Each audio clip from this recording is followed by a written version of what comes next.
Hi, my name is Myra Cagete and welcome to a new video. Sa araw na ito, pag-uusapan natin ano nga ba ang tama, toward or towards.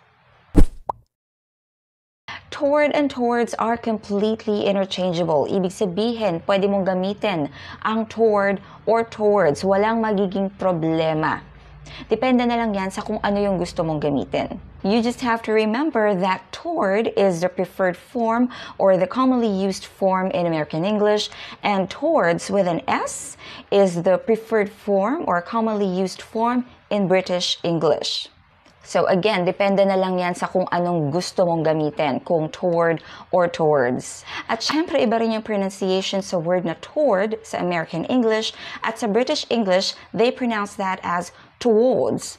Listen to the pronunciation of those words using Cambridge Dictionary. It's an online English dictionary. Okay, toward.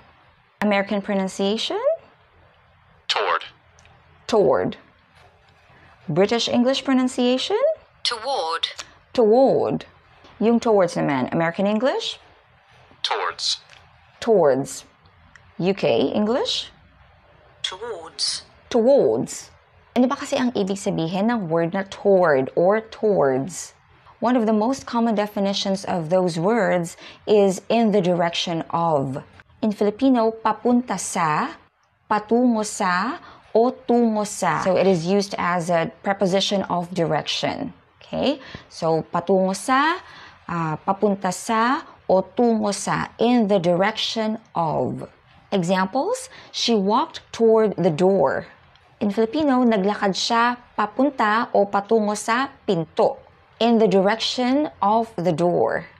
He leaned toward his wife and whispered, "Can we go home soon?" In Filipino, sumandal siya sa asawa niya at bumulong. Pwede ba tayong umuwi agad? Sumandal siya, patungo syempre dun sa asawa niya, in the direction of his wife. So, he leaned toward his wife. Another example, let's go that way. There's a path leading toward the river. In Filipino, doon tayo. May daan papunta sa ilog. There's a path leading toward the river. Toward and towards can also be used when talking about feelings about someone or something. Nagamit ang toward or towards o towards kapag ang sinasabi natin ay kung ano yung nararamdaman natin or kung ano yung nararamdaman ng isang tao tungkol sa isa pang tao o sa isang bagay. O kaya kung paano pakitunguhan ng isang tao ang isang tao.